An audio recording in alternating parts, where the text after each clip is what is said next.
Spain এগিয়ে আছে, না কিন্তু আপনার এই আর্জেন্টিনা একজন মেসি আছে। আর্জেন্টিনা অনেক দুর্বল দল, না উইদাউট মেসি আপনার দৃষ্টিতে একেবারেই দুর্বল দল। ভাই মেসিকে আপনি উপরে রাখেন।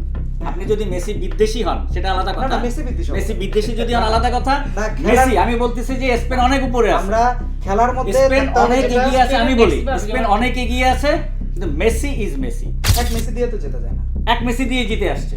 আসছে কিন্তু আসছে। এটা কিন্তু স্পেন আজকে হয়তো আপনি দেখা যাক। এই না ফ্রান্স না, আপনি তো জিতিয়ে রাখলেন না, না, স্পেনকে। জিতে না। স্পেনকে আমি জিতিয়ে বলি, রাখলেন এবং অনেকেই জিতিয়ে রেখেছে। এটা অনেকেই জিতিয়ে রেখেছে, কিন্তু মেসিকে যেভাবে দেখছি, মেসিকে আমি না, আপনি- 21 বছর ধরে দেখেছি।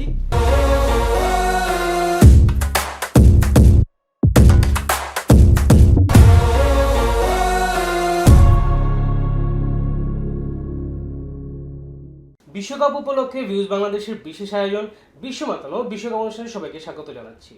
শুরুতেই জানিয়ে রাখি, বিশেষ সহযোগী হিসেবে এই অনুষ্ঠানের সঙ্গে আছে জনপ্রিয় sports streaming platform rabbit hole BD sports. The greatest show on earth বিশ্বকাপ তার অন্তিম পর্বে চলে এসেছে। আর মাত্র দুটি দল লড়বে চ্যাম্পিয়ন হওয়ার জন্য, স্পেন এবং আর্জেন্টিনা। আগামীকাল অর্থাৎ রোববার রাতে পর্দা নামবে বিশ্বকাপের ফাইনালে। সব কিছু নিয়ে আলোচনা হবে। আমাদের সঙ্গে আজকে উপস্থিত আছেন বাংলাদেশের স্বনামধন্য এবং প্রথিতযশা ক্রীড়া সাংবাদিক পবিত্র কুণ্ডু, এবং বরাবরের মতো আমাদের সঙ্গে উপস্থিত আছেন ভিউজ বাংলাদেশের চিফ রিপোর্টার হীরা তালুকদার। দাদা কেমন আছেন? ভালো আছি। সবাইকে স্বাগত জানাচ্ছি। তো বিশ্বকাপ একটা এটা তো ইতিহাসের সবচেয়ে দীর্ঘতম বিশ্বকাপ ছিল। আমরা এত দীর্ঘতম বিশ্বকাপ শেষ করে একটা অন্তিম পর্বে চলে এসেছি। তো তার আগে, ফাইনালের আগে আরেকটি ম্যাচ হতে যাচ্ছে, তৃতীয় স্থান নির্ধারণী ম্যাচ। সেখানে যারা খেলবে ফ্রান্স এবং ইংল্যান্ড, তারাও তো অবশ্যই শিরোপার দাবিদার দল ছিল। তো এইটা নিয়ে যদি প্রথমে আলোচনা আসে, প্রথমে দাদার কাছে যদি জানতে চাই যে এই ম্যাচটা, তৃতীয় স্থান নির্ধারণী ম্যাচটা নিয়ে কী বল, কারণ এবার তো আবার গোল্ডেন বুটের ইয়েও ধরা হবে তৃতীয় স্থান নির্ধারণী ম্যাচে, এমবাপ্পে সেখানে খেলবেন।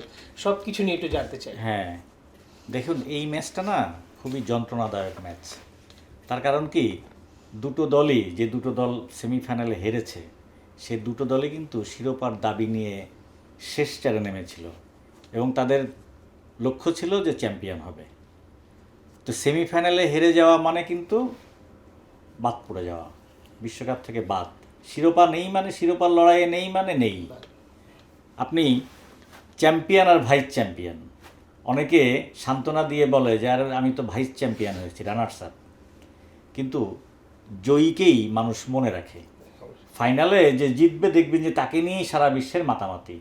রানার্স আপ দলও অনেকটা দূরে সরে গেছে, মানে তারা কিন্তু ফাইনালে হেরেছে। আর তারপরে দেখেন সেমিফাইনালে দুটো পরাজিত দল যখন তৃতীয় স্থানের জন্য লড়াই করে, এটা আসলে সান্ত্বনা, তারাও জানে। এবং আপনি জিজ্ঞেস করে দেখবেন ইন্ডিভিজুয়ালি, বা তারা এই যে প্রেস কনফারেন্সে কিন্তু বলেছে, আপনার টমাস টুখেল বলেছেন, তারপরে দিদিয়ের দেশও বলেছেন, দুই দলের কোচ, যে আমরা আসলে এই ম্যাচটি খেলতে চাই না, কিন্তু খেলতে হবে, এটা তো নিয়ম রক্ষা। আরেকটি বিষয় আছে যেটা আপনি উল্লেখ করেছেন, যে গোল্ডেন বুট জয় এটা ভূমিকা রাখবে। গোল্ডেন বুট জয় শুধু এইবারই যে ভূমিকা রাখবে নতুন করে তা না, এটা বরাবরের মতো হয়ে আসছে, কিন্তু 2014 থেকে হয়ে আসছে। 2014 না, তারও আগে থেকেই হয়ে আসছে। গোল্ডেন বুটে এটা ভূমিকা থাকে। সেটা হলো যে গোল যার বেশি হবে, কিংবা গোল সংখ্যা যদি সমান হয়ে যায়, তখন অ্যাসিস্টের সংখ্যাটা ধরে।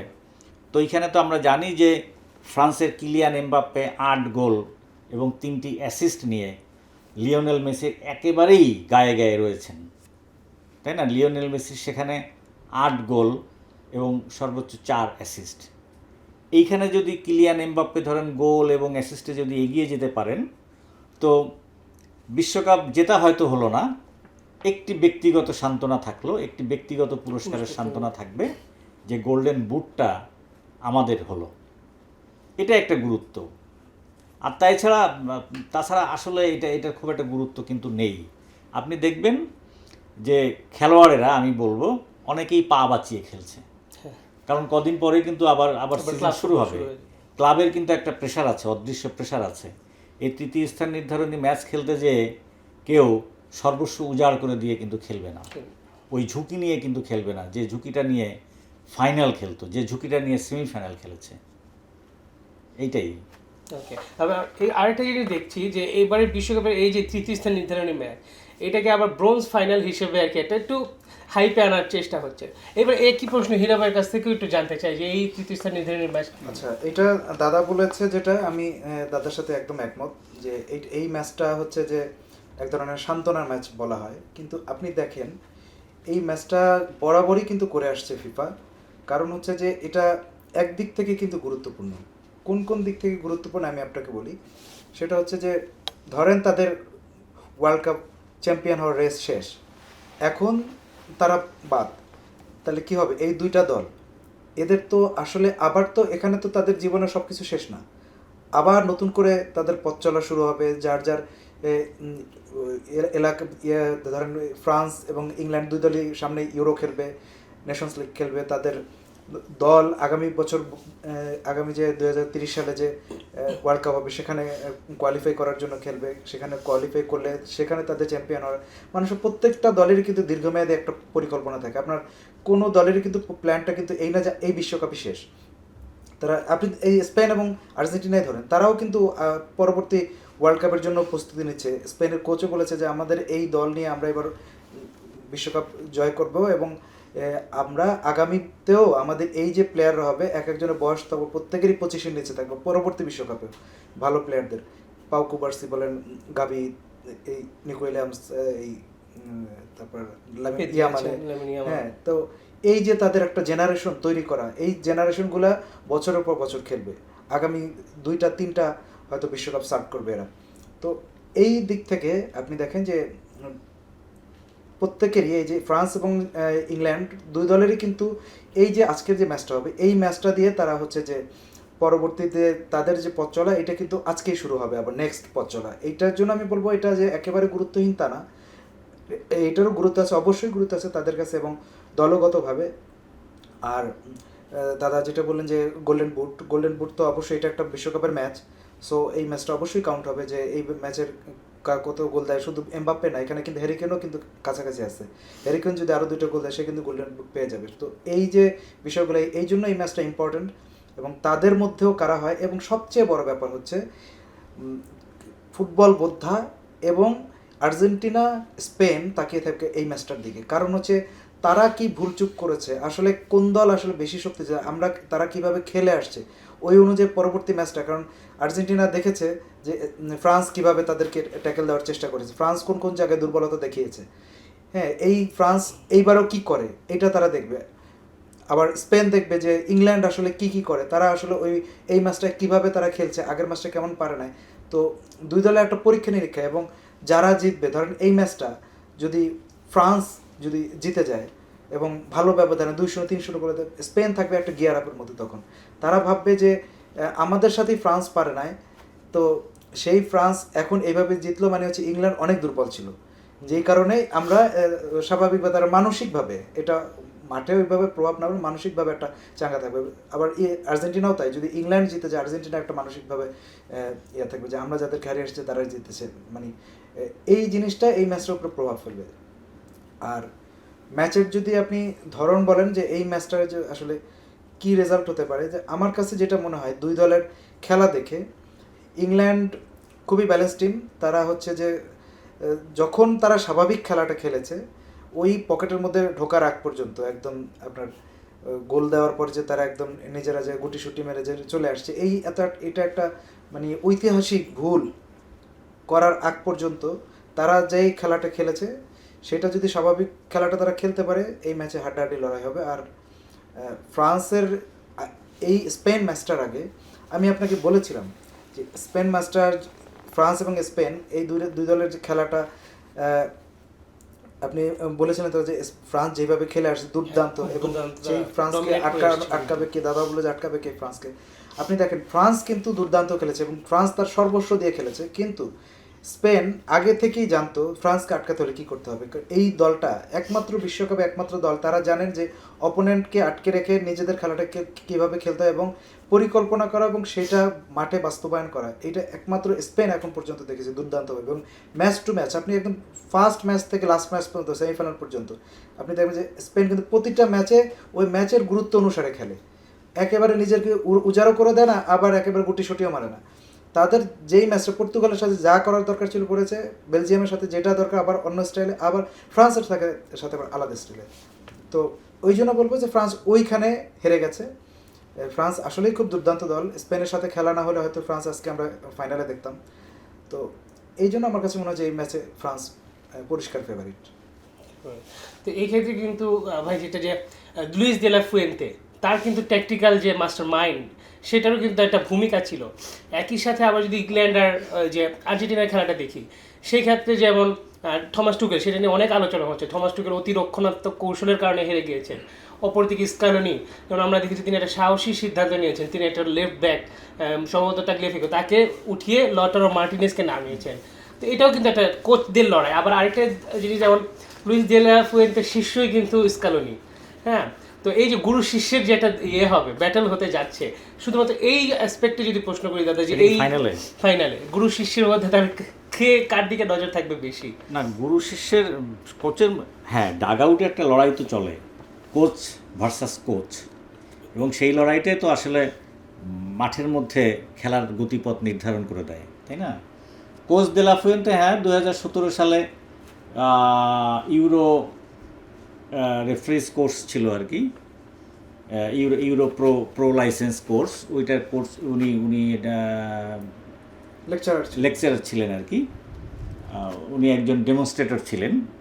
তো এই অর্থে অবশ্যই গুরু, এই অর্থে স্কালোনির গুরু, হ্যাঁ। কিন্তু কখনো কখনো শিষ্য তো গুরুকে ছাড়িয়ে যায়, তাই না? তো স্কালোনি তো গুরুকে ছাড়িয়ে অনেক দূর চলে গেছেন। স্কালোনি 2টো কোপা আমেরিকা জিতেছে, স্কালোনি বিশ্বকাপ জিতেছে, যে বিশ্বকাপ জেতা মানে এপিটোম, তাই না? এটা একেবারে সাফল্যের শীর্ষবিন্দু, চূড়া, সেই চূড়া উনি স্পর্শ করেছেন। তারপরের বিশ্বকাপে আবার তিনি ফাইনালে তুললেন। তো সাফল্যের নিরিখে স্কালোনির সঙ্গে দে লা ফুয়েন্তে অনেক অনেক ব্যবধানে পেছনে পড়ে থাকেন। কিন্তু ঘটনা হলো যে একজন ওই যে সাফল্যের নিরিখে ফর দ্য টাইম বিং কিছু সময়ের জন্য পেছনে পড়ে আছেন বলে যে ভবিষ্যতে কিছু করতে পারবেন না, ব্যাপারটা কিন্তু তা না। এবং ডিপেন্ড করে যে আপনার দল কেমন। আপনি ততটাই ভালো কোচ যতটা ভালো আপনার দল, তাই না? এটা তো আমরা জানি। আর স্পেন যে মানের দল, মানে এটা আমি আগেও বলেছি যে এই বিশ্বকাপে 2টো কমপ্লিট দল ছিল, যেটা সর্বাঙ্গ সুন্দর দল ছিল। একটা হলো ফ্রান্স আর একটা হলো স্পেন। মানে তাদের কোনো জায়গাতেই খামতি নেই। আপনি রক্ষণ বলুন, মাঝমাঠ বলুন, এবং attack line, goalkeeper, even goalkeeper, মানে কোনো জায়গায় কোনো কি বলা যায় যে কোনো দুর্বলতা নেই। সেই ফ্রান্স, এরকমই তো দল ছিল ফ্রান্স, এবং ফ্রান্স যে গতিতে এগোচ্ছিল, দুর্মল, মানে অপ্রতিদ্বন্দ্বী, দুর্ভেদ্য, মানে অদম্য, আর কি কি বিশেষণ দেওয়া যায়। মানে সবাই বলা শুরু করলো যে, আমার মনে হয় যে এই ফুটবলের পৃথিবীর প্রায় প্রতিটি দর্শক বলা শুরু করলো এই ফ্রান্সকে কে আটকাবে, এই ফ্রান্স নিশ্চিতভাবেই চ্যাম্পিয়ন হতে চলেছে। কিন্তু সেই ফ্রান্স যেভাবে স্পেনের কাছে আটকে গেল, এবং একদম ট্যাকটিক্যাল ব্যাটেলে কিন্তু আটকে গেল, তাই না? সেই ট্যাকটিক্যাল ব্যাটল দে লা ফুয়েন্তে আর একদম মানে শেষ লড়াইতে এসে দাঁড়িয়েছেন। এই ট্যাকটিক্যাল ব্যাটলটা আর্জেন্টিনার সঙ্গে তার করতে হবে। এবং আর্জেন্টিনা, আমি একেবারে যদি শক্তির পাল্লায় যদি 2টো দলকে তুলি, সেখানে কিন্তু স্পেন এগিয়ে থাকে, মানে একদম প্লেয়ার টু প্লেয়ার রেটিংস যদি আমি দেখি, এগিয়ে থাকে মানে দল হিসেবে। কিন্তু ওই এগিয়ে থাকাটাই সব না। সেমিফাইনাল এবং ফাইনাল বা আসলে নকআউট, এই পর্যায়ে এসে কোনো দলকেই কিন্তু আপনি এগিয়েও রাখতে পারবেন না, পিছিয়েও রাখতে পারবেন না, এরকম মানে হাড্ডাহাড্ডি লড়াই হবে। মানে আর এই আর্জেন্টিনার মধ্যে আমি যে জিনিসটা দেখছি, এটা এই যে বলা হচ্ছে লা স্কালোনেতা, জানেন তো, এই দলটার নাম হয়ে গেছে লা স্কালোনেতা। এবং তাদের যে নিজস্ব ফুটবল দর্শন, যে ফুটবলের স্টাইল, যেটা তো বলে লা নুয়েস্তা, আমরা তো জানি লা নুয়েস্তা, তাই না? এটা কিন্তু লাতিন ফুটবলের মধ্যে একটু আলাদা রকম, লাতিন ফুটবলের মধ্যেও আলাদা রকম। কোন সেন্সে? যে তারা দেখবেন যে ওয়ান টাচ ফুটবল খেলে, শর্ট পাস, হ্যাঁ, অনেক শর্ট শর্ট পাস না, শুধু লং পাসও দেখবেন ওয়ান টাচ। One touch. এই দলটা কিন্তু এই যাবতীয় নেতিবাচক খবরের মধ্যে, যে তারা ভালো খেলছে না, তারা আনুকূল্য পাচ্ছে, তার মধ্যেও কিন্তু প্রায় প্রতিটি ম্যাচেই এক এক স্পেল কিন্তু ওরকম দেখিয়েছে। আপনি খেয়াল করে দেখবেন যে এই লেফট উইং থেকে বল বাড়ালো, চলে যাচ্ছে কিন্তু রাইট উইঙ্গারের মাথায়, সে কিন্তু ঠিকই বলটা রিসিভ করলো। আর ছোট ছোট পাস তো আছে, দেখবেন কি যে সামনে দুজন অপোনেন্ট আছে, তার মাঝখান দিয়েও পাস দিয়ে দিচ্ছে, মানে একেবারে অবলীলাক্রমে, মানে নো লুক শট খেলার মতো দিয়ে দিচ্ছে, সতীর্থের পায়ে জমা হচ্ছে। এটা হলো ওয়ান টাচ ফুটবল। এটা একটা আছে, আর একটা হলো লা ভিঞ্জিতা একটা ব্যাপার আছে, সেটা হলো যে ওরা বডি ডজ দেয়, মানে ওরা কিন্তু ফিজিক্যাল ফুটবল খেলে, বডি ডজ দেয়, কিন্তু বডি কিন্তু টাচ করে না। আপনি দেখবেন আচ্ছা। যে হাওয়ায় তারা ভেসে যাচ্ছে, স্পেসটা নিয়ে কিন্তু সরে যাচ্ছে, আচ্ছা। এবং ওইটা দেখেই কিন্তু অপোনেন্ট সরে যায়। এই যে ইংল্যান্ডের সাথে এই ট্যাকটিক্যাল ব্যাটেলটা কিন্তু প্রথম 30 মিনিট হয়েছিল, কোনো দলের দিকেই কিন্তু কোনো গোলপোস্ট লক্ষ্য করে কিন্তু শট ছিল না। মানে ইংল্যান্ড প্রথমে শুরুটা করেছে, তারপরে দেখা গেল যে আর্জেন্টিনা কম না, মানে when it comes physical football, Argentina কিন্তু ওখানেও ছাড় দেবে না। আর আরেকটা ব্যাপার আছে, সেটা হলো যে আপনি যদি একদম ম্যান টু ম্যান ইয়ে করেন, তো তাহলে অনেক ব্যবধান কিন্তু পাবেন না, অনেক ব্যবধান কিন্তু পাবেন না। ওইখানে দেখা যাচ্ছে যে পাও কুভার্সি এবং আরেকজন ডিফেন্ডারকে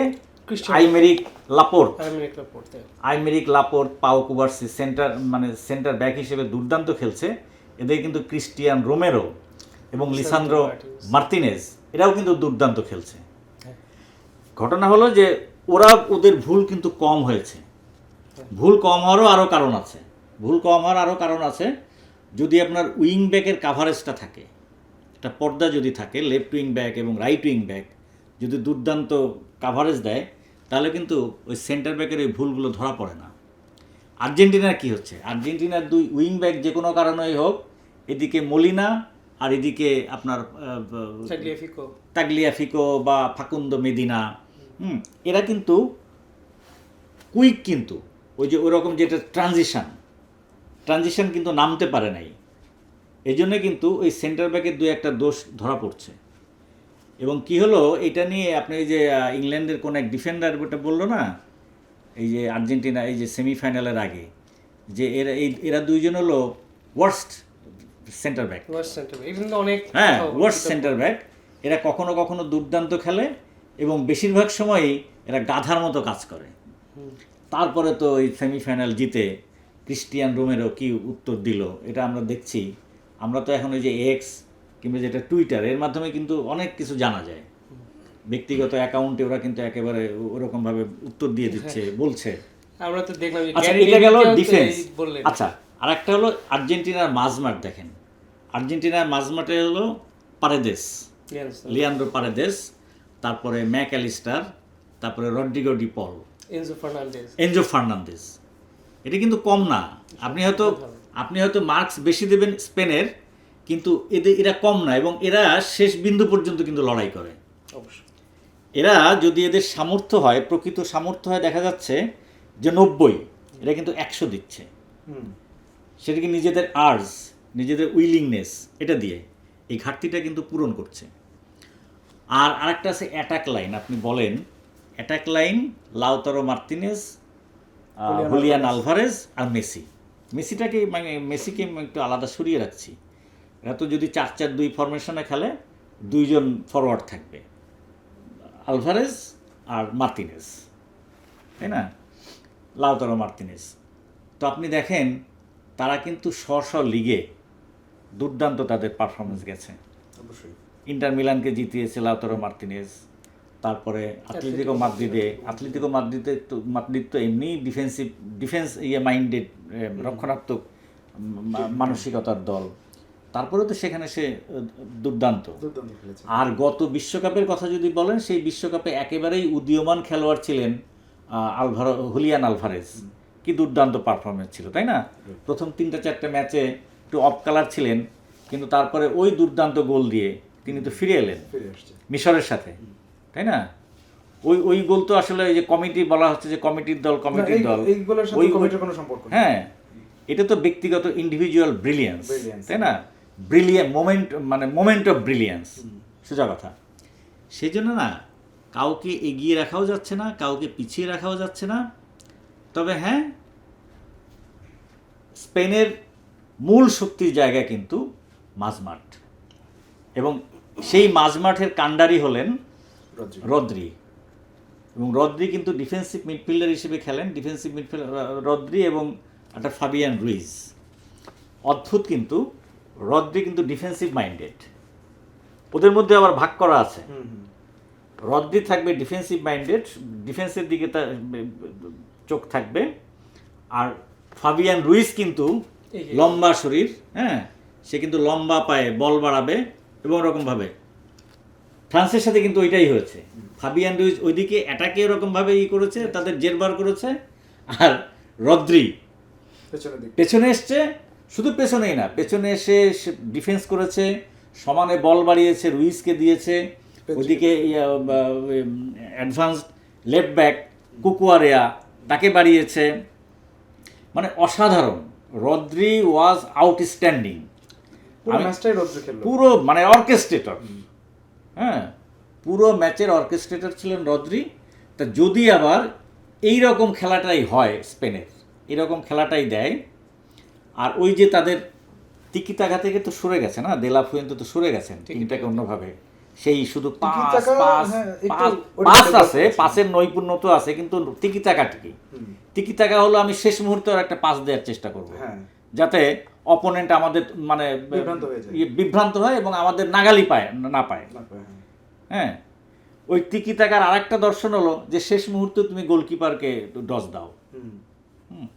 তো তিকিতাকা থেকে একটু সরে এসে সেটা হচ্ছে ডিরেক্ট ফুটবল, যেটা দুই উইং ব্যবহার করছে। ডান দিকে আছে লামিন ইয়ামাল, বাঁ দিকে আছে অ্যালেক্স বায়েনা, হ্যাঁ। এই যে দুইজনের যে ফলার মতো এই যে উইং থেকে যে ক্রস বাড়াবে, আর মাঝমাঠে আছে ওইরাজাবাল, একেবারে মানে এখনকার এই সময়ের সবচেয়ে সরাসরি গোল করার জন্য খুবই ওস্তাদ আর কি, যেটা একদম মাঝমাঠ চিরে। তো এই স্পেন অবশ্যই আমি যদি পাল্লায় তুলি, আমি আগেই বললাম যে তাহলে এগিয়ে থাকে, কিন্তু আর্জেন্টিনা আছে একজন মেসি, তাকে নিয়ে তো কোনো ব্যাখ্যা করা চলে না, তাই না? আনডেসক্রাইবেবল এবং কি বলা যায়, মানে আনইমাজিনেবল, কখন কি করে ফেলে, মানে পায়ের জাদু, বিশ্বের সেরা খেলোয়াড়, এটা আনথিঙ্কেবল আসলে। এটা আমি এই যে এত বছর ধরে 21-22 বছর ধরে খেলা দেখছি তার, আমি এখনও খুব গভীর নিয়ে বসে থাকি, কিন্তু যদি কোনো রাতের খেলা থাকে, মেসির খেলা দেখবো, হয়তো নতুন আরও কিছু দেখবো। এটা অনিঃশেষ, কি বলা যায়, অনিঃশেষ রহস্যের ভান্ডার আর কি।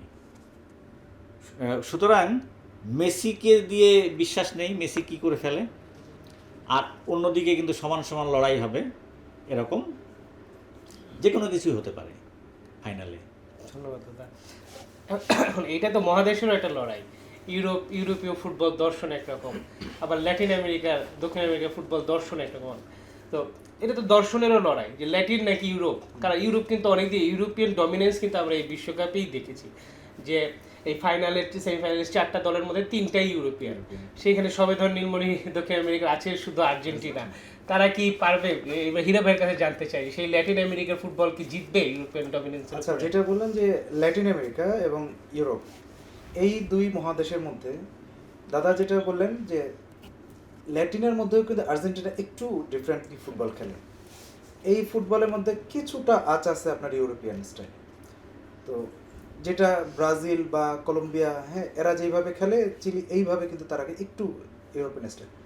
অন্যদিকে ইউরোপের মধ্যে একটু ল্যাটিন স্টাইলে খেলে স্পেন, তাদের মধ্যে সরাসরি ইউরোপিয়ান স্টাইল থেকে একটু আলাদা পাস, নিজেদের ড্রিবলিং, নিজেদের কারুকাজ, নৈপুণ্য, এই জিনিসগুলো দেখায় হচ্ছে যে স্পেন। তো আমার কাছে মনে হচ্ছে দুই মহাদেশে দুই ঘরানার দল হলো মানে কাছাকাছি, কিন্তু তারা একটা ফুটবল খেলে, কাছাকাছি থাকবে, হ্যাঁ, কাছাকাছি থাকবে। স্টাইলটা আরেকটা ব্যাপার হলো লা মাসিয়া, হ্যাঁ, আরেকটা হলো লা মাসিয়া, এই কথাটা ভুলে গেলে চলবে না। লা মাসিয়া জানেন তো যে 324 বছর আগে কিন্তু সেই 1702 সালে ওই বার্সেলোনার একটা খামার বাড়ি, একজনের একটা খামার বাড়িতে এটা ওটা ছিল খামার বাড়ি, আচ্ছা। এটা ছিল খামার বাড়ি। তারপরে এই খামার বাড়িটা 1979 সালে বার্সেলোনা নিয়ে নেয় আর কি, তখন পরিত্যক্ত, এবং ওইখানেই গড়ে ওঠে লা মাসিয়া। এই লা মাসিয়া তো আসলে একটা বিস্ময়, কত ফুটবলার আপনার তুলেছে। এই স্পেন দলটিতে কিন্তু 6 জন আছে লা মাসিয়ার খেলোয়াড়। পাউ কুবার্সি, 7 জন। লামিন ইয়ামাল, তারপরে দানি ওলমো, তারপরে এরিক গার্সিয়া, তারপরে কুকুরেলা। কুকুয়ারিয়া, তারপরে এরকম 6 জন মনে হয়, 6 জন আছে। তো আর মেসি, মেসিও তো মেসি কিন্তু ঘটনা হলো যে মেসি হলো লা মাসিয়ার বেস্ট প্রোডাক্ট। সারা বিশ্বে সবচেয়ে সেলেবল প্রোডাক্ট হলো মেসি, মেসি। এবং মেসি হলো লা মাসিয়ার সবচেয়ে বড় বিজ্ঞাপন। লা মাসিয়া আলো এলো কীভাবে? মেসির কারণে, তাই না? আর মেসি হলো, আমি যেটা বলছি যে মেসির মধ্যে কিন্তু আর্জেন্টাইন ডিএনএ আছে, তাই না? মেসি অবশ্যই স্পেনে তৈরি, পরিপুষ্ট, স্পেনের জল হাওয়ায় বেড়ে ওঠা, স্পেনের ওই একাডেমিতে লা মাসিয়ায়, বার্সেলোনার একাডেমিতে গড়ে ওঠা। কিন্তু তারও তো ওই যে যেটা বলে না যে জল পড়ে পাতা নড়ে, একদম ছোটবেলা থেকেই তৈরি হয়, সেটা তো তৈরি হয়েছে সেই আর্জেন্টাইন সেই ডিএনএ দিয়ে। হ্যাঁ। আপনি বলেন সেই গ্রান্দোলা একদম তার ছোটবেলার দল, সেই 4-5 বছর বয়স থেকে তার দাদি না নানি তাকে নিয়ে যেতেন। তার বাবা ছিলেন ওইটার কোচ। সেখান থেকেই সে তো তার যে পায়ের জাদু, তার যে পাসিং ফুটবল, তার যে শুট, তার যে ডজ, তার যে ড্রিবল, ওটা তো সেখান থেকেই তৈরি। সেখান থেকেই তো তাকে ধরে আনা, তাই না? নিউয়েলস ওল্ড বয়েজে তাকে দেখে ওইখান থেকে পরে নিউয়েলস ওল্ড বয়েজে গেলেন মেসি, তারপরে সেখান থেকে তাকে নিয়ে আসলো বার্সেলোনা, সেই ন্যাপকিনে সেই সিগনেচার, এগুলো তো কাহিনী। তারপরে দেখেন বার্সেলোনা এসে সে তো তার স্টাইলটাই ধরে রেখেছে। বা আমি যদি বলি যে লা মাসিয়া তার স্টাইলেই কিন্তু ফুটবলটাকে এগিয়ে নিয়ে গেছে, যে this is our style, this should be hour style. তো লা মাসিয়ার সবচাইতে বড় প্রোডাক্ট, সবচাইতে বড় ফসল মেসি। আর এই মেসিকে দেখেই তো এরা ফুটবল শিখছে, মেসি। এবং অবাক করা ব্যাপার, এটা নোট ইট, এই 6 জন ফুটবলারই আলাদা আলাদাভাবে মেসির প্রতি তার মুগ্ধতার কথা বলেছেন। হ্যাঁ, যে হ্যাঁ আমরা মেসির সাথে খেলতে পারিনি, মেসির খেলা আমরা টেলিভিশনে দেখেছি, আমার জন্ম যদি আরও কয়েক বছর আগে হতো তাহলে মেসির সাথে খেলার স্বপ্ন পূরণ হতো। সেই স্বপ্নটা পূরণ হচ্ছে মেসিকে অপোনেন্ট হিসেবে পেয়ে। এতে আবার স্পেনের সাবেক কয়েকজন ফুটবলার বলেছে, ওহে বালক, তোমরা কিন্তু মেসিতে মুগ্ধ হও না, মাঠে গিয়ে নিজেদের খেলাটা কিন্তু ভুলে যেও না, এটা কিন্তু একটা বিপদ। এখন ওই যে লামিন ইয়ামাল যদি বল পাস করতে যে ওই মেসির দেখে আর কি, পায়ের কারুকাজ দেখে, হ্যাঁ, তাহলে তো মুশকিল, ডিস্ট্রাক্টিং। এইটা কিন্তু ইমোশনালি এখান থেকে মুক্ত থাকতে হবে, তা না হলে কিন্তু সর্বনাশ। মাঠে কেউ কাউকে ছাড় দেবে না, মেসি তো নয়ই, কারণ মেসির সব কিছু জেতা হয়ে গেছে, তারপরেও মেসি মনে করছেন যে আমার আর একটা ট্রফি দরকার। সেটা কি? সেটা হলো লাস্ট গ্লোরি, যে back to back world cup জেতা। 1962 সালে এটা করেছে ব্রাজিল, 1938 সালে ইতালি। তো এত কাছে এসে মেসিরা কিন্তু ফিরে যেতে চাইবে না, তাই না? এবং সবাই এমনভাবে মেসির হয়ে খেলছে, মেসির জন্য খেলছে। এবং এই জন্যে আমার যেন কেন মনে হচ্ছে যে টানা দ্বিতীয়বারের মতোই কি ট্রফিটা মেসির হাতে উঠতেই পারে।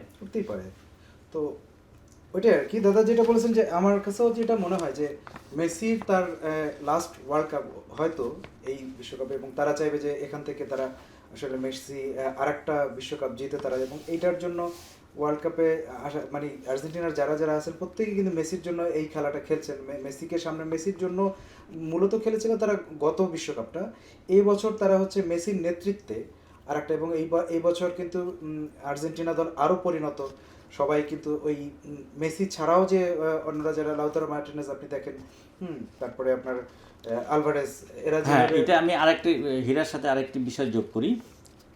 মেসি কিন্তু এই টুর্নামেন্টে, এই বিশ্বকাপে coach on the pitch, right, মানে মাঠে কিন্তু মেসি কোচ হিসেবে খেলাচ্ছে।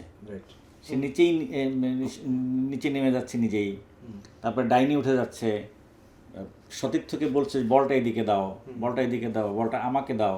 হ্যাঁ, এটা কিন্তু একটা অ্যাডভান্টেজ পুরো এবং একটা ক্যাপ্টেন আর কোচ মাঠের মধ্যে। হ্যাঁ, ক্যাপ্টেন এবং কোচ। আর একটা ব্যাপার সেটা হলো যে যেটারে আমরা বলি যে পরিকল্পনা, প্রস্তুতি পরিকল্পনা কিন্তু সবচেয়ে ভালোভাবে নিয়েছে কিন্তু আর্জেন্টিনা। আমরা এটা অনেকে ভুলে যাই, এটা এড়িয়ে যাই, কিন্তু এড়িয়ে যাওয়ার কোনো উপায় নেই।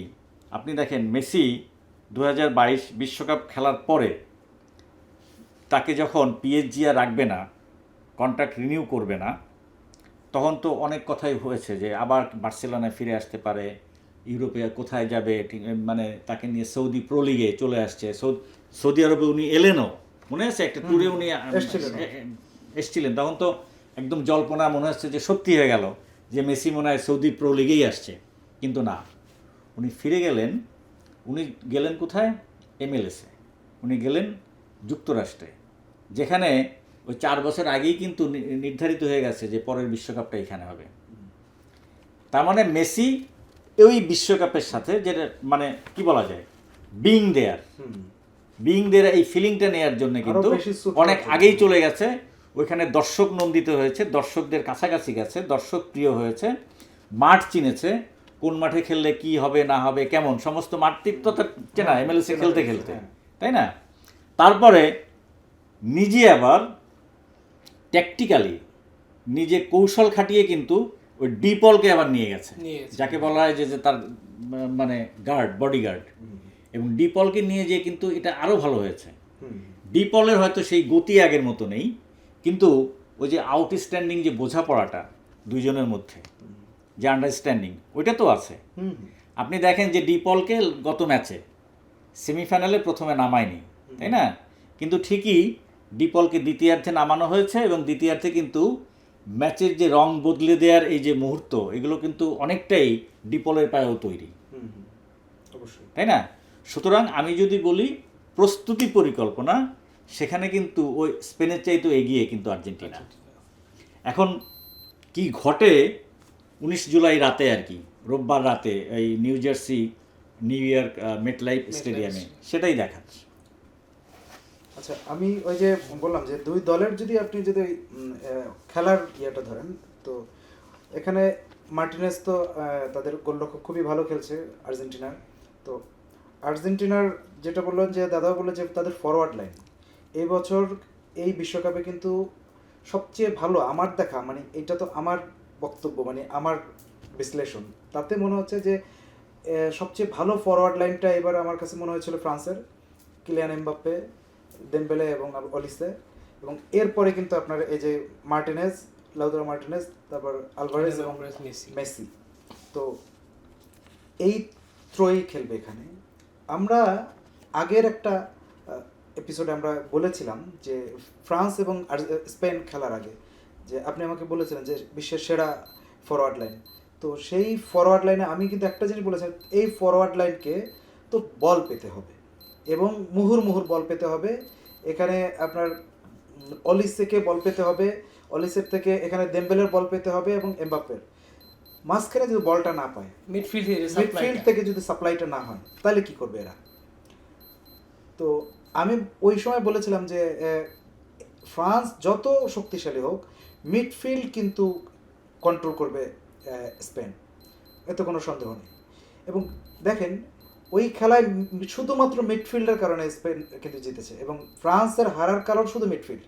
এই মিডফিল্ডের কারণে তারা 3জন, তাদের যেহেতু ডিফেন্সও ভালো স্পেনের, এই 3জন যখন অল্প অল্প বল পেয়েছে, প্রতিনিয়ত একের পর এক তারা বল পায়নি, অলিসে একের পর এক বল পায়নি, যেই কারণে তারা কিন্তু ওইভাবে করে অ্যাটাকটাও করতে পারে না, এবং অনেকটাই নিষ্ক্রিয় হয়ে গেছে। যখন দেখে যে মাঝমাঠ থেকে না নিচের দিকে না উপরের দিকে, দুই দিকে সরে গেছে, তো স্পেন হচ্ছে এই কাজটা করে। আপনি দেখেন যে আজকে দাদাও বললেন তাদের সেন্টার এই এনজো ফার্নান্দেস, হ্যাঁ, তার যে খেলা, বা ডিপল, ম্যাক অ্যালিস্টার, হ্যাঁ, এই যে তাদের মিডফিল্ড আছে, এই মিডফিল্ডটাকে আমার কাছে পেদ্রি, রদ্রি বা ফাবিয়ান রুইস বা মিকেল মেরিনো এদের মতন আমার কাছে মনে হচ্ছে না। তারা যতটা কার্যকর এই বিশ্বকাপে, যতটা স্পেনের মিডফিল্ড যতটা কার্যকরী এবং প্রমাণিত, এটা 1-2 ম্যাচে না, প্রতিটা ম্যাচে প্রমাণিত তাদের মিডফিল্ড। যদি বলেন দাদা যে আপনি বলেন যে ডিপল, আমি এটা অবশ্যই ভালো খেলেছে, কখন ভালো খেলেছে? না, ডিপল তো আগে ভালো খেলেনি। হ্যাঁ। ডিপলকে নিয়ে আগে অনেক প্রশ্ন আরে, উঠেছিল। প্রশ্ন উঠেছে, হ্যাঁ। ডিপল সেইভাবে তার নামের প্রতি মানে সুবিচার সুবিচার করতে করতে পারে পারেনি। নাই বলে কিন্তু হ্যাঁ। সেমিফাইনালে ফার্স্ট হাফে ডিপল ছিল না। ছিল না, রাইট। এটা কিন্তু বিরাট ডিসিশন। হ্যাঁ। এবং এবং সেই ডিপলকে নামানো হলো 60 মিনিটের পরে মনে হয়, হুম, দ্বিতীয়ার্ধে 62 মিনিট। না 62 না 64 মিনিটে একসাথে তিনটা বদল change, করলেন আর হ্যাঁ। কি স্কালোনি। এখন দেখেন দাদা, ওই নামার পরে কিন্তু ডিপল ভুল করে। ইংল্যান্ড গোল দিছে কখন? ইংল্যান্ড গোল দিয়েছিল কত? 55 মিনিটে। 55 মিনিটে ইংল্যান্ড গোল দেওয়ার 1.5 মিনিটের মধ্যে পুরোপুরি নিচে নেমে গেল, এবং হ্যাঁ। পুরা তাদের হচ্ছে, আমরা একটা ছবিতে দেখলাম তাদের হচ্ছে, এবং তারা কিন্তু গোল দেওয়ার পরে তাদের বল পজিশনিং মাত্র 12। এটা বিশ্বকাপ ইতিহাসে সেমিফাইনালে এমন কোনো ঘটনা ঘটে না কোনোদিন, যে 12% বারবার শুধু আর্জেন্টিনাকে অ্যাটাক নিতে মানে তারা হচ্ছে আমন্ত্রণ জানিয়েছে। এখন ধরেন ডিপল যেখানে খেলছে, এই ডিপলের তো আমি দেখছি ডিপল যখন বল পেয়েছে তার ধারে কাছে চৌসীমানার মধ্যে ইংল্যান্ডের কোনো প্লেয়ারই ছিল না। আপনি সে ভালো না খেলে তো কোনো উপায় নেই, কারণ ইংল্যান্ডের প্লেয়াররা তো সবাই এই ডিবক্সের ভিতরে, তাদের 10 জন প্লেয়ার হ্যারি কেইন সহ একদম ওখানে বসে আছে। এখানে আমার একটা ব্যাখ্যা আছে। এখানে সবাই বলছে যে তারা ডিফেন্সিভ হয়ে গেছে বলে এই অবস্থা হয়েছে, যে 10 জন নিচে নেমে গেছে। কিন্তু ঘটনা হলো যে আমরা ওই জিনিসটা দেখছি না যে ওরা নিচে নেমে যেতে বাধ্যও হয়েছে। না, আমার কাছে না, এটা মনে হয় ওরা না। নিচে নেমে যেতে বাধ্যও হয়েছে, এবং যদি নিচে নাও নামতো, যদি আরও অ্যাটাক করতো, যদি উপরে যেত, আর্জেন্টিনা কিন্তু ওদের ওপেন করতে পারছিল না, ওদের ব্লকটা কিন্তু ভাঙতে পারছিল না। আমরা যদি খেয়াল করে দেখি যে ব্লকটা কিন্তু ভেঙেছে 2-3 বার। ওই গোলকিপার এমিলিয়ানো মার্তিনেজ অনেকটা সময় নিয়ে লম্বা করে মেরেছে আর কি মেসির কাছে, ব্লক পারিয়ে বিয়ন্ড দ্য ব্লক। এই কৌশলটা কিন্তু করেছে।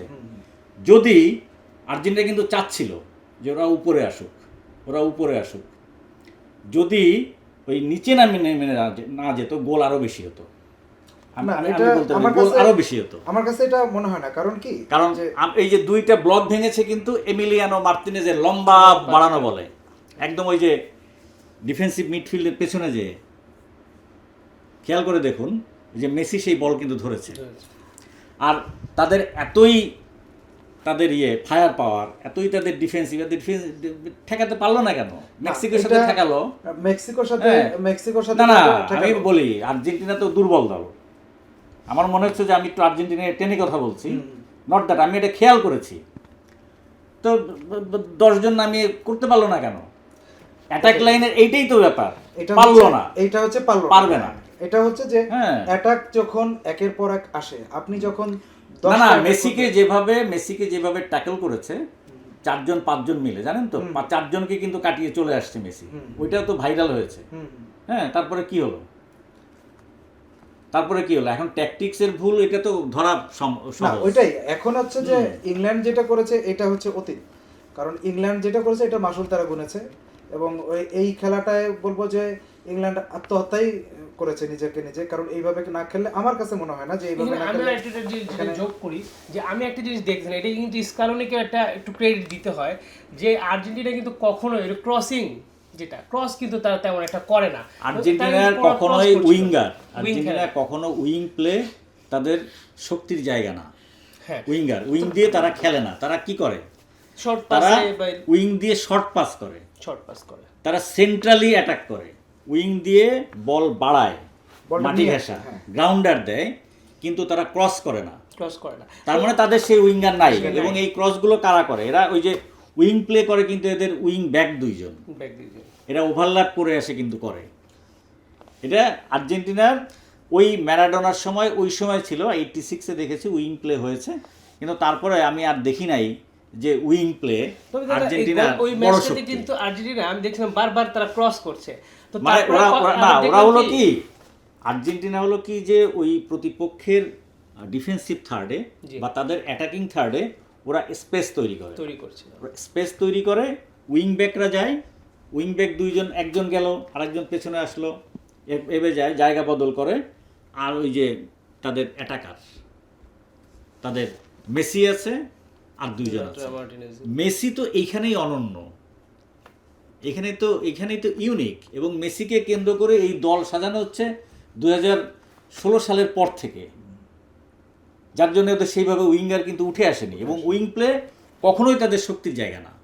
এটাও কিন্তু লা মেসি থেকে অনুপ্রেরণা পেয়েছে। হ্যাঁ। এই যেমন পেপ গার্দিওলা মেসিকে কেন্দ্র করেই কিন্তু বার্সেলোনা দলটা সাজিয়েছিলেন। তারপরে তো সেটা একটা ইতিহাস, সেই সময় যে এই বার্সেলোনা ম্যাচ আপনি দেখেন আজকে এই টুর্নামেন্টের যে টোটাল খেলাগুলো দেখেছি, সেখানে ধরেন মেসি যখন উইং প্লেয়ার থেকে তারা কিন্তু মাঝখান দিয়ে বরাবর খেলে, তো মেসির এই বলের সাপ্লাইটা তো এখানে পেতে হবে। আর হচ্ছে যে মিডফিল্ড যখন স্পেন যখন কভার করে ফেলবে, আপনি এই যে পেদ্রি হচ্ছে যে সামনে গিয়ে, রদ্রি পেছনের দিকে, ফাবিয়ান রুইস, বা এরপরে যদি আপনার গাভি আপনি জানেন যে একটু সামনে আগে খেলে, আবার মিকেল মেরিনো হয়তো সুপার সাব হিসেবে নামে। তো আর একটা ধরেন এই তখন কিন্তু মিডফিল্ডটা অনেক বেশি শক্তিশালী হয়ে যায়, এবং এই মিডফিল্ড যখন কভার করতে না পারবে, মেসির আসলে ওইভাবে করে বল পাওয়াটা আসলে আমার মনে হচ্ছে ফাইনালে ডিফিকাল্ট কঠিন হয়ে হয়ে যাবে এবং কঠিন করে ফেলবে। এই স্পেন কিন্তু আর্জেন্টিনার খেলাটা এখানে কঠিন করবে। আর মেসি কোথায় খেলে আপনি দেখেন, মেসি নিঃসন্দেহে বিশ্বের অন্যতম সেরা প্লেয়ার, বিশ্বের সবচেয়ে ভালো প্লেয়ার, আমার কোনো সন্দেহ নাই। মেসি তো আপনার ডিফেন্স করবে না তাদের, এবং আপনি দেখেন তাদের যে ডিফেন্ডার যে ক্রিস্টিয়ানো রোমেরো, লিসান্দ্রো মার্টিনেজ বা মলিনা, এরা যখন খেলবে, ফ্রি পজিশনে আমরা দেখছি। এই যখন তিনজন কিন্তু এই যাবৎকালে প্রতিটা ম্যাচে একের পর এক গোল খাচ্ছে। এই সেন্টার ডিফেন্ডারদের ভুলের কারণে বা তাদের এত স্লো মনে হচ্ছে আমার, এবং তারা এত বেশি অপোনেন্টকে, এরা কেপ ভার্ড থেকে যেভাবে করে, কেপ ভার্ডদের কোনো স্ট্রাইকার নাই ঠিক মতন, তাদেরকে যেভাবে করে স্পেস দিল, যারা মিশরের সঙ্গে যখন তারা মিশর কাউন্টার অ্যাটাকে গোল দিচ্ছে, তারা মনে হচ্ছে দিশার হয়ে যাচ্ছে, মহাসাগরে পড়ছে। এবং প্রতিটা ম্যাচে আপনি যখন সুইজারল্যান্ডের সাথে, সুইজারল্যান্ড 20তম দেশ, সুইজারল্যান্ডের সাথে তারা যখন এক গোলে এগিয়ে আছে, তখন একের পর এক আক্রমণ করে যাচ্ছে সুইজারল্যান্ড আক্রমণ করতে পারে, আমার মনে হচ্ছে এখনই গোল হবে, সঙ্গে সঙ্গে গোল হলো। মানে এই যে জিনিসগুলো, তাদের ডিফেন্স লাইনটা এত দুর্বল। এই টুর্নামেন্টে যারা সেমিফাইনাল খেলেছে তাদের মধ্যে সবচেয়ে দুর্বল ডিফেন্স হচ্ছে আর্জেন্টিনার, এই চারটা দলের মধ্যে। ইংল্যান্ডের মতো কথা হয়ে গেল। হ্যাঁ, কিন্তু এখানে এই ডিফেন্স আবার গোলও ঠেকায়। হ্যাঁ, না গোল ঠেকায়, কিন্তু যে আপনি কয়টা ঠেকাইছে ধরেন, কিন্তু এই স্পেন না একটা খেলার তো ধরন থাকে, যে ভাই আমরা গোল কনসিড করতে পারি, আমাদের ডিফেন্স ভালো না, আমাদের সেন্টার ব্যাক ভালো না, আমাদের গোল করতে হবে। আমি সেটা বলি না, তো 19টা গোল তো করেছে না 19টা না কয়টা? হ্যাঁ, ওই গোলগুলো, এবং এই টুর্নামেন্টে যারা সেমিফাইনাল সবচেয়ে বেশি কিন্তু গোল খেয়েছে কিন্তু আর্জেন্টিনা। হ্যাঁ, তো এই যে তাদের যে ডিফেন্স লাইন, আমি বলছি না যে তাদের অ্যাটাক লাইন ভালো না, অ্যাটাক লাইন অবশ্যই ভালো, কিন্তু ডিফেন্স লাইনটা ততটাই আবার খারাপ। এইটা হচ্ছে এই ডিফেন্স লাইনটা খারাপ, এবং স্পেনের সাথে খেলার কারণে, ইংল্যান্ডের সাথে আমি এটা বলি না, স্পেনের সাথে খেলার কারণে স্পেনের কিন্তু মিডফিল্ডও কিন্তু আর্জেন্টিনা থেকে ফার বেটার।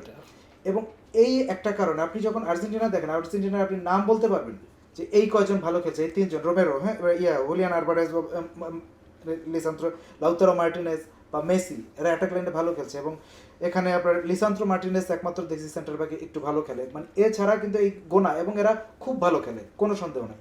কিন্তু স্পেনের তো ভাই 11 জন খেলে, 11 জন প্লেয়ার ফর্মে আছে, এবং 11 জনের পরে তাদের যে সাবস্টিটিউট যারা নামে, মিকেল মেরিনো যদি নামে বা ওলমো যখন নামে, তারাও কিন্তু ফর্মে, এবং টোটাল, এবং আমি বলি না ওই 4 জনের থেকে এরা কেউ বেটার, কিন্তু 11 জন মিলে কিন্তু ওই 11 জনের থাকে বেটার।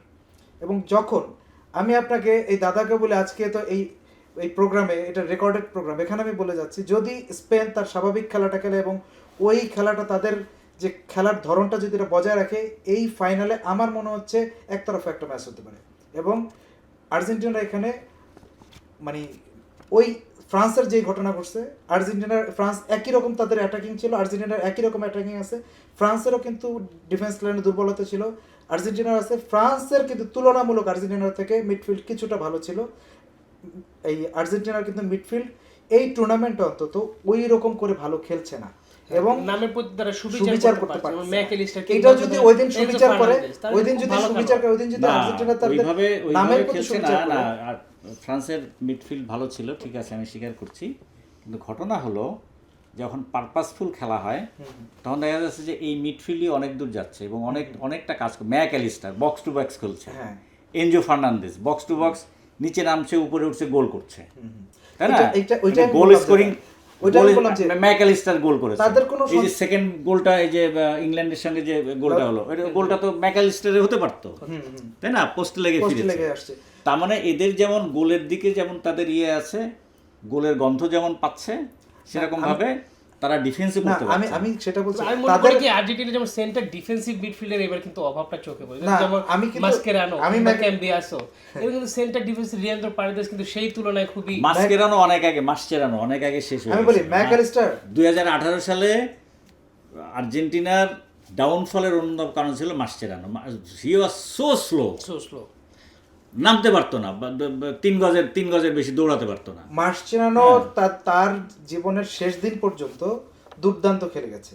হ্যাঁ, কিন্তু আপনি যদি বলেন এনজো ফার্নান্দেজ, আমি আমার বক্তব্য দিচ্ছি আর কি, এনজো ফার্নান্দেজ এবং ম্যাকঅ্যালিস্টার তারা যেভাবে খেলেছে, তারা যেভাবে খেলছে, আমি বলছি যে তারা যে দুর্দান্ত খেলেছে বা ওই সার্কো, সেটা কিন্তু কাদের সঙ্গে কিভাবে খেলছে, আমি বলছি যে স্পেন তাদের খেলাটা ওই ফ্রান্সের মতো যদি তাদের খেলাটা যদি আটকে দেয়, এবং স্পেনের কিন্তু এই সক্ষমতা আছে, এবং রদ্রি, বিশেষ করে রদ্রি, এবং এই পাশে হচ্ছে ফাবিয়ান রুইজ, এবং যদি পেদ্রি আগে খেলে বা নাই খেলুক, এখানে যদি আপনার গাভি কিন্তু উপরে ওঠে, আপনি দেখবেন যে ওই জায়গাটায় আপনার কুকুরেলা উপরে উঠে আসে মাঝে মাঝেই, সে একদম লেফট উইংয়ে আপনার অ্যালেক্স বায়ানার ওখান পর্যন্ত দুইজনে মিলে ঠেলাঠেলি করে, হ্যাঁ, এক লেফট উইংয়ে।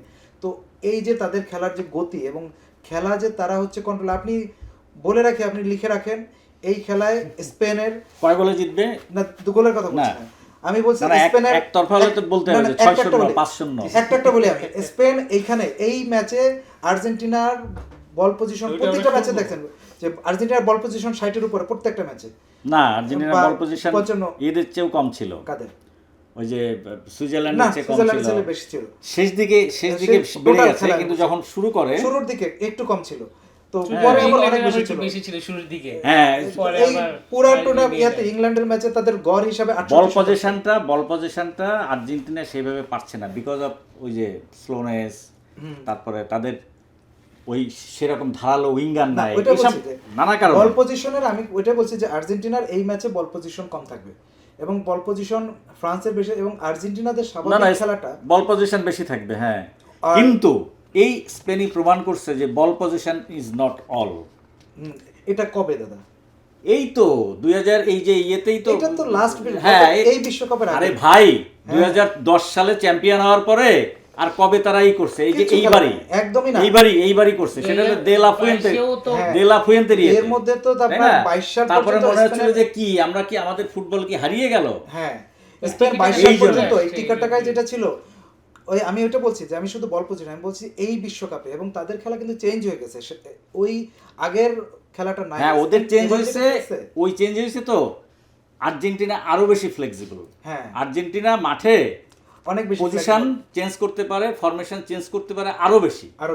আরো বেশি। আর্জেন্টিনা অনেক দুর্বল দল, না, দুর্বল উইদাউট না। মেসি আপনার দৃষ্টিতে একেবারেই দুর্বল দল, না, কিন্তু তারপরেও দেখবেন যে আর্জেন্টিনাকে এই যে কথার লড়াই এখন শুরু হয়েছে, হ্যাঁ, রেফারি যেন ঠিক মতোই করে, কমিটির দল সব আছে। রেফারি সব না আমার কাছে সব মনে হচ্ছে না আমি তো ফাইনালে দেখছি স্পেনের সব ফুটবলাররা কিন্তু বলা শুরু করেছে, না, অনেকেই যে না এটা কিন্তু ইয়ে হতে হবে, কি যেন রদ্রি বলেছে, তারপরে ইয়ে ইকার ফাবিয়ান, ক্যাসিয়াসও কিন্তু ইকার ক্যাসি, হ্যাঁ, না, সাবেকরা তো ক্যাসিয়াস বলতেছেই বলছে। এই ক্যাসিয়াস দলেরই বলছে আপনার রদ্রি, ইয়েকে নিয়ে, ইংল্যান্ডকে নিয়ে। ফাবিয়ান রুইজ, হ্যাঁ, যে রেফারি কিন্তু ওই যে যে যে যেগুলো ফরে যায়, হ্যাঁ। যখন তারা ফিজিক্যাল ফুটবল খেলবে, এই বিষয়গুলোর দিকে দৃষ্টি দিতে হবে।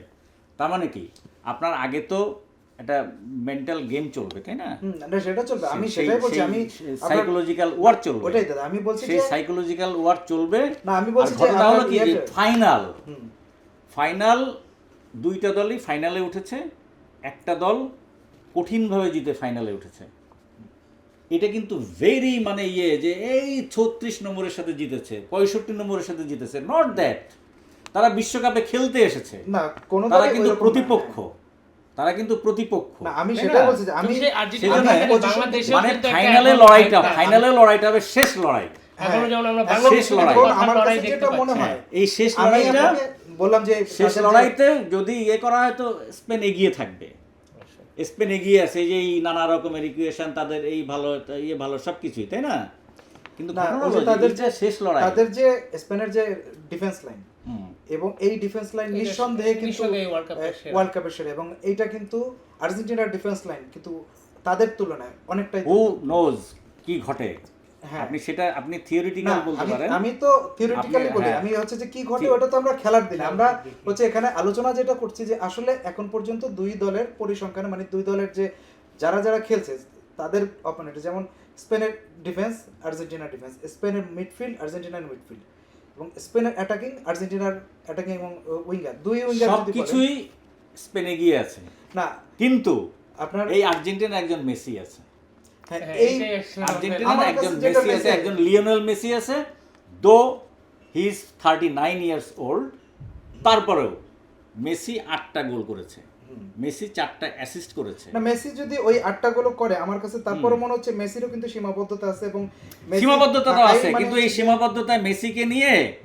সমস্ত কোচের ঘুম হারাম হয়ে যায়। হ্যাঁ। সমস্ত কোচই বলো কি কিভাবে আটকাবো এখানে আমি কিন্তু জানি আমরা না। হ্যাঁ। অভিজ্ঞ আর তরুণের একটা হ্যাঁ। লড়াই কিন্তু এইটাই। দেখবো, আমার versus আমার কাছে মেসি। মনে হচ্ছে কি যে মেসি যদি ওই এখন পর্যন্ত প্রতিটা দলের সাথে মেসি যেই পরিমাণে বল সাপ্লাই পেয়েছে এই এবং ক্ষেত্রে এই যদি- সাপ্লাইটা যদি ফাইনালে যদি মেসি না পায় তাহলে মেসিকে আমার কাছে মনে হচ্ছে না ওইরকম আমরা কার্যকরী দেখবো। না না, স্বাভাবিকভাবে তার তো সাপ্লাই করতে পেতে হবে, হবে। সাপ্লাই এবং পেতে সে হবে। মেসি ঘটনা হলো যে সে বার্সেলোনা- সাপ্লাই নিজেও তৈরি করে নেবে, না সেই জন্য এমন একটা ফ্রি পজিশনে তাকে দেয়া হয়েছে, সে কিন্তু নিচে নেমে আসছে, মেসি যদি ডিপে আসতেছে, সে খেলা কিন্তু ডিকটেট করতেছে। মেসি যে এইবারে অন্তত দেখছি আমি বার্সেলোনায় যেটা মেসিকে দেখেছি যে নিচ থেকে বিল্ড আপ করে নিজেই নিয়ে যাচ্ছে এই বিষয়। আরে ভাই, মেসির বয়স কত? মেসির বয়স 39 ইয়ার্স, 39, হ্যাঁ। এদের বয়স কত? লামিন ইয়ামালের বয়স কত? 19 বছর। হ্যাঁ মেসি তারপরে এই ম্যাচে এই দিন 5.2 মাইল সে এরিয়া কভার করছে, হুম, হুম।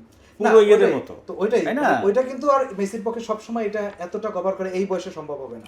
এবং এই পর্যন্ত দেখিয়ে এসছে যে তো- সম্ভব। তো ওই মিডফিল্ড থেকে কিন্তু মেসি কিন্তু এখন এটাই পর্যন্ত কিন্তু নেয় আমরা না। দেখেছি যে সে কিন্তু না, সেমিফাইনাল বিশ্বকাপে পর্যন্ত আমরা সেরা দেখলাম যে করতে এটা। দেখেন মেসি। আমি একটা কথা বলি, আমরা আমার তো কাছে সবাই যেটা একটু মনে মনে হচ্ছে করেছিলাম মেসি মনে হয় আমার পারবে কাছে না। যেটা মনে হচ্ছে যে এই ভাই tournament-এ- মেসিকে আপনি উপরে রাখেন, আপনি যদি মেসি বিদ্বেষী হন সেটা আলাদা কথা। না, মেসি বিদ্বেষী মেসি হবে। বিদ্বেষী যদি হন আলাদা কথা। না, খেলার- মেসি, আমি বলতেছি যে স্পেন অনেক উপরে আছে, আমরা খেলার মধ্যে স্পেন থাকতে হবে অনেক যেটা- এগিয়ে আছে, আমি বলি স্পেনের স্পেন maximum- অনেক এগিয়ে আছে, কিন্তু মেসি ইজ মেসি।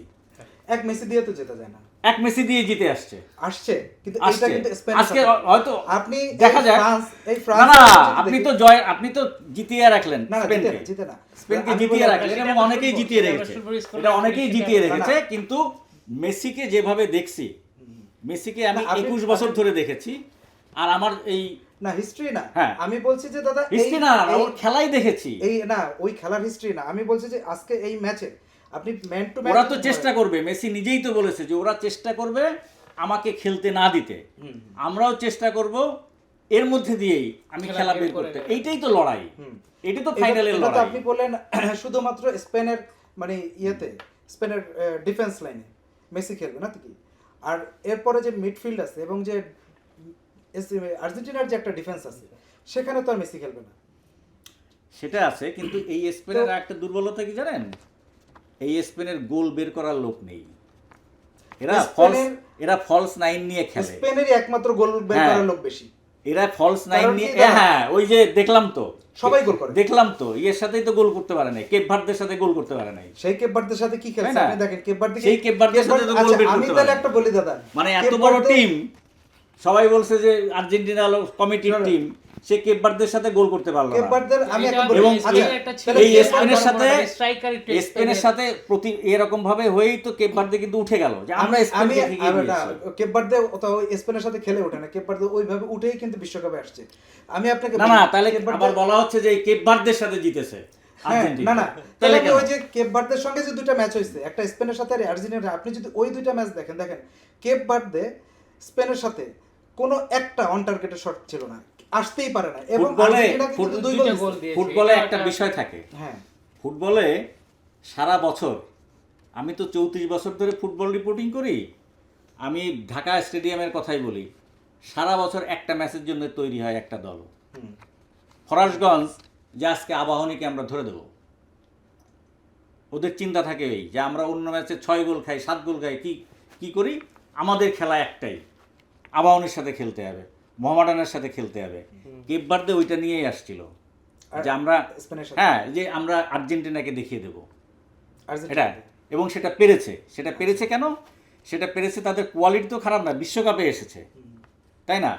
সমস্ত ডেটা নিয়ে তারপরে নিজেদের 100 অ্যাবিলিটিকে 120-এও তো নিয়ে যাওয়া যায়, তাই না? আচ্ছা, আর্জেন্টিনার সাথে কি কেপারদের খেলা হওয়ার কথা?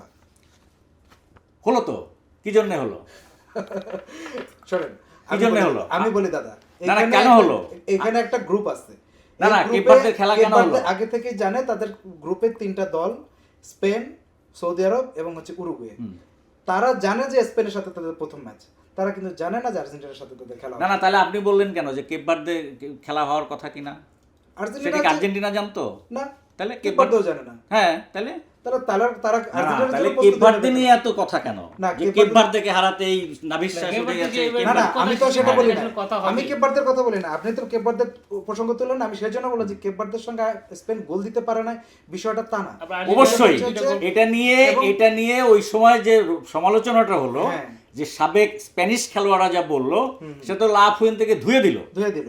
সেটা হচ্ছে যে যে তাইলে আমরা গোল কি দিতে করতে পারে না। আসছি, যে আমরা কেপ গোল দিতে ভার্দের পারে সাথে না। আমাদের গোললেস ড্র করতে হয়। হ্যাঁ, আর তাই এই না? কেপ ভার্দে কিন্তু- এইটাই ফুটবল ইজ দ্যাট। আর এই That কেপবার্দে is আবার like আর্জেন্টিনা football. কি করলো? That is like আর্জেন্টিনাকে football. 2টা গোল দিয়ে দিল কেপবার্দে। স্পেনকে তো সেটা গোল এই দিতে পারে জন্য না। এই ফাইনালের কথা এটা, স্পেনকে একটা- তখন আবার যে আর্জেন্টিনার স্পেন defender এই নিয়ে ফাইনালের কথা সমালোচনা এটা যে হয়েছে। স্পেন অনেক দিক দিয়ে এগিয়ে আছে।